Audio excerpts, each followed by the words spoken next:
আসসালামু আলাইকুম। স্বাগত জানাচ্ছি বিবিসি আন্তর্জাতিক সংবাদে। সংবাদের শুরুতেই থাকছে সংবাদ শিরোনাম। পুরোদমে হামলা পাল্টা হামলা চলছে। ইরান প্রতিশোধের আগুনে জ্বলে পুড়ে উঠেছে। দর্শক, তার ধারাবাহিকতায় আমাদের হাতে এসেছে আজকের গুরুত্বপূর্ণ সব আপডেট সংবাদ। প্রথমেই জানিয়ে দেব, দুই নেতা হত্যার প্রতিশোধে ইসরায়েলের শক্তিশালী মিসাইল হামলা, নিহত 2। এরপর থেকে ইসরায়েলের দিকে ইরানের নতুন বিধ্বংসী ক্ষেপণাস্ত্র শাজিল-2। আরো জানিয়ে দেব, একযোগে ইসরায়েলে 100 হামলা চালালো ইরান। এবং সর্বশেষ থাকছে নেতানিয়াহুর দপ্তর উড়িয়ে দেওয়ার চেষ্টা ইরানের। এতক্ষণ শুনছিলেন সংবাদ শিরোনাম, এখন বিস্তারিত। তবে তার আগে অনুরোধ থাকবে, এই ভিডিওটিতে একটি লাইক এবং কমেন্ট করে জানিয়ে দিন কোন জেলা থেকে বা কোথা থেকে আপনি আমাদের এই ভিডিওটি দেখছেন এবং শুনছেন। দুই নেতা হত্যার প্রতিশোধে ইসরায়েলের শক্তিশালী মিসাইল হামলা, নিহত 2। ইসরায়েল ও যুক্তরাষ্ট্রের হামলায় শুরুতেই প্রিয় সর্বোচ্চ নেতা আলী খামেনিকে হারিয়েছিল ইরান। এরপর তার ছেলে মোস্তফা খামেনি ক্ষমতা গ্রহণের পর থেকে যেন তাকে হারিয়ে দিয়ে ইরানের মনোবলকে ভেঙে দিতে উঠে পড়ে লেগেছেন ট্রাম্প ও ইসরায়েলি বাহিনী। আর সেই ধারাবাহিকতায় তারা প্রধান নিরাপত্তা কর্মকর্তা আলী লারিজানিকেও শহীদ করে। আর তাতেই এবার চরম খেপেছে ইরানের বিপ্লবী গার্ড বাহিনী। এবার সরাসরি যুক্তরাষ্ট্র ইসরায়েলকে ধ্বংস করে এসব হত্যার চরম প্রতিশোধের ঘোষণা দিয়েছে ইরানি বাহিনী। আর ঘোষণার সঙ্গে সঙ্গে আগের চেয়ে আরো বিধ্বংসী হামলা শুরু করেছে ইরান ঘোষণা দিয়েছে যে শুরুটা দখলদাররা করলেও এর শেষটা ইরান এমন ভাবে করবে যেন ভবিষ্যতে তাদের দিকে কেউ চোখ তুলতে তাকাতেও সাহস না পায়। আর তাই তো ইসরায়েল যুক্তরাষ্ট্রের ওপর 59তম ধাপের হামলা সম্পন্ন করেছে ইরানের ইসলামী বিপ্লবী গার্ড বাহিনী। আর তাতেই ইরাকের মার্কিন দূতাবাস সহ ইসরায়েলের বেইচএমএস, তেল আবিব ও দখলকৃত জেরুজালেমের বিভিন্ন এলাকায় ব্যাপক ক্ষেপণাস্ত্র হামলা চালিয়েছে তারা। কুয়েতের আলিয়া আল সালেম বিমান ঘাঁটি, সংযুক্ত আরব আমিরাতের ফুইজারা এবং ইরাকের এরবিলেও হামলা চালিয়েছে বিপ্লবী গার্ড বাহিনী আইআরজিসি। এছাড়াও ইরানের 2 দফা মিসাইল হামলায় লন্ডভন্ড হয়ে গেছে ইসরায়েলের রাজধানী তেল আবিবের গুরুত্বপূর্ণ সাবেত রেল স্টেশন। এমনকি তাদের আকাশ ও আগাম প্রতিরক্ষা ব্যবস্থা ঘুরিয়ে দেওয়ার পর থেকেই বাড়ছে নিহতের সংখ্যা, কারণ তাদের সতর্ক ব্যবস্থা আগের মতো ইরান থেকে ছোড়া মিসাইলকে শনাক্ত করতে পারে না। আর তাই এবার ইরানের ক্লাস্টার মিসাইলের আঘাত তেল আবিবের রামাদগানে 2 জন নিহত হয়েছেন। ইসরায়েলের সংবাদ মাধ্যমগুলো জানিয়েছে, ইরান থেকে মিসাইল ছোড়ার পর যখনই তারা নিজ বাড়িতে বোমা শেল্টারে ঢুকতে চেয়েছিল, ঠিক তখনই মিসাইল এসে আঘাত আনে। আর তাতেই 2 জন প্রাণ হারান বলে জানা গেছে। নতুন আর প্রতিশোধমূলক এসব হামলায় অত্যাধুনিক ক্লাস্টার মিসাইল ব্যবহার করেছে ইরান। এছাড়াও ব্যালিস্টিক মিসাইল দিয়ে ইসরায়েলি পুলিশের সাইবার প্রযুক্তি কেন্দ্র এবং দেশটির উত্তরাঞ্চলে অবস্থিত অস্ত্রের বড় কারখানা লক্ষ্য করেও হামলা চালিয়েছে ইরান, এমনটি এক প্রতিবেদনে জানিয়েছে তাসনিম নিউজ। এছাড়াও ইরান পররাষ্ট্রমন্ত্রী আব্বাস আরাগচি জোর দিয়ে বলেছেন, কোনো একজন নেতা বা কর্মকর্তা হত্যা দেশের ব্যবস্থাকে নাড়িয়ে দিতে পারবে না। উল্টো আরো শক্তিশালী দিয়ে শত্রুদের উপর এবার হামলা চালাবে ইরানি বাহিনী।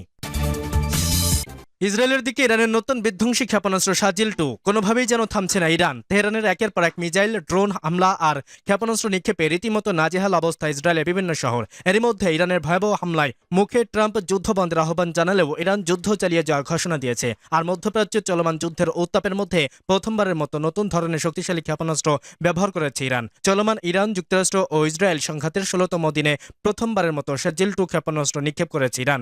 রোববার দেশটির রাষ্ট্রীয় গণমাধ্যম বিষয়টি নিশ্চিত করেছে। এই অস্ত্রকে নিত্যরত ক্ষেপণাস্ত্র বা ড্রেসিং মিসাইল ছাড়াও শাজিল বা আশুরা নামেও ডাকা হয়। এছাড়া শব্দের গতি প্রায় 13 গুণ বেগে উড়তে সক্ষম এই ক্ষেপণাস্ত্র দ্রুত লক্ষ্যবস্তুতে দ্রুত আঘাত আনতে পারে। এটি ইরানের নিজস্ব প্রযুক্তি তৈরি একটি শক্তিশালী মাঝারি পাল্লার ব্যালিস্টিক ক্ষেপণাস্ত্র, যা সর্বোচ্চ 2000 কিলোমিটার দূরের লক্ষ্যবস্তুতে আঘাত আনতে পারে।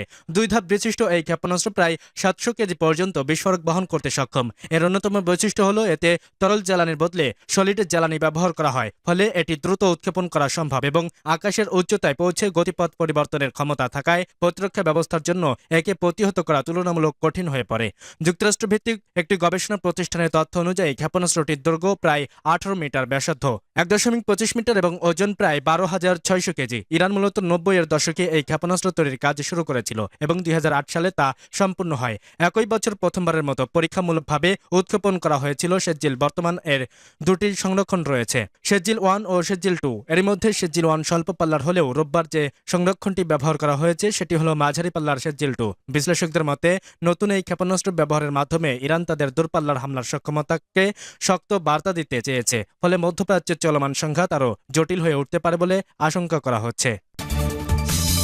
একযোগে ইসরায়েলে 100 হামলা চালালো ইরান। মধ্যপ্রাচ্যের রাতের অন্ধকার ভেদ করে ক্ষেপণাস্ত্র আগুন যেন নতুন করে সংঘাতের ইঙ্গিত দিল। লারিজানি হত্যার প্রতিশোধে জ্বলে উঠল ক্রুদ্ধ ইরান। ইরান দাবি করেছে তারা ইসরায়েলের তেল আবিব শহরে একযোগে শতাধিক লক্ষ্যবস্তুতে হামলা চালিয়েছে। এই হামলাকে তারা বলেছে প্রতিশোধমূলক পদক্ষেপ। ইরানের সাবেক শীর্ষ নিরাপত্তা কর্মকর্তা ডক্টর আলী লারিজানির হত্যার জবাবে এই শক্তিশালী আক্রমণ চালানো হয়। বুধবার ভোর রাতে প্রকাশিত এক বিবৃতিতে ইরান জানায় তাদের চলমান সামরিক অভিযান অপারেশন ট্রু প্রমিস 4-এর 61তম ধাপে এই হামলা পরিচালিত হয়। তারা দাবি করে খোররামশর 4, কাদার, ইমাদ এবং খাইবার সেকেন্ড সহ একাধিক আধুনিক ক্ষেপণাস্ত্র ব্যবহার করে তেল আবিবের গুরুত্বপূর্ণ সামরিক ও নিরাপত্তা স্থাপনাগুলোতে আঘাত আনা হয়েছে। ইরানের ভাষ্য অনুযায়ী এই হামলার সময় ইসরায়েলের বহুল প্রচলিত বহুমাত্রিক আকাশ প্রতিরক্ষা ব্যবস্থা কার্যত অকার্যকর হয়ে পড়ে। তাদের দাবি কোনো বাধা ছাড়াই এই ক্ষেপণাস্ত্রগুলো নির্ধারিত লক্ষ্যবস্তুতে আঘাত আনে, যা শত্রু পক্ষের প্রতিরক্ষা ব্যবস্থার ভাঙনে প্রমাণ হিসেবে তুলে ধরেছে। এদিকে হামলার পর তেল আবিবের আংশিক বিদ্যুৎ বিপর্যয় দেখা দিয়েছে বলেও দাবি করা হয়েছে।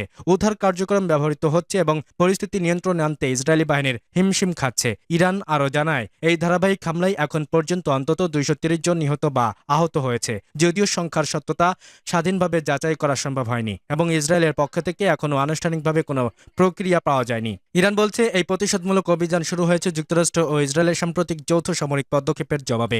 ডক্টর আলী লারিজানি মৃত্যুকে তার সেই আগ্রাসনেরই অংশ বলে দাবি করেছে। শুধু তেল আবিব নয়, হামলার আওতায় এসেছে আরও কয়েকটি গুরুত্বপূর্ণ অঞ্চল। এর মধ্যে রয়েছে জেরুজালেম, হাইফা বন্দর নগরী, বিয়ারশেবা এবং নেগেব মরুভূমির সামরিক স্থাপনাগুলো। এসব জায়গাকে ইসরায়েলের কৌশলগতভাবে অত্যন্ত গুরুত্বপূর্ণ হিসেবে বিবেচনা করা হয়। অন্যদিকে মধ্যপ্রাচ্যে যুক্তরাষ্ট্রের সামরিক উপস্থিতিও এই উত্তেজনার বাইরে থাকেনি। ইরানের দাবি অনুযায়ী কাতার, বাহরাইন, সংযুক্ত আরব আমিরাত, কুয়েত এবং সৌদি আরবে অবস্থিত মার্কিন ঘাঁটিগুলোতেও হামলা চালানো হয়েছে। বিশ্লেষকরা বলছেন এই পরিস্থিতি দ্রুত নিয়ন্ত্রণে না এলে তা বৃহত্তর আঞ্চলিক সংঘাতে রূপ নিতে পারে।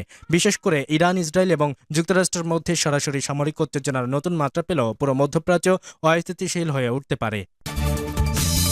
নেতানিয়াহুর দপ্তর উড়িয়ে দেওয়ার চেষ্টা ইরানের। বিধ্বংসী ক্ষেপণাস্ত্র হামলা চালিয়ে ইসরায়েলের প্রধানমন্ত্রী বেনিয়ামিন নেতানিয়াহুর দপ্তর উড়িয়ে দেওয়ার চেষ্টা করেছে ইরান। মঙ্গলবার ভোরের দিকে চালানো ভয়াবহ এই হামলায় শক্তিশালী ক্ষেপণাস্ত্র ব্যবহার করা হয়েছে।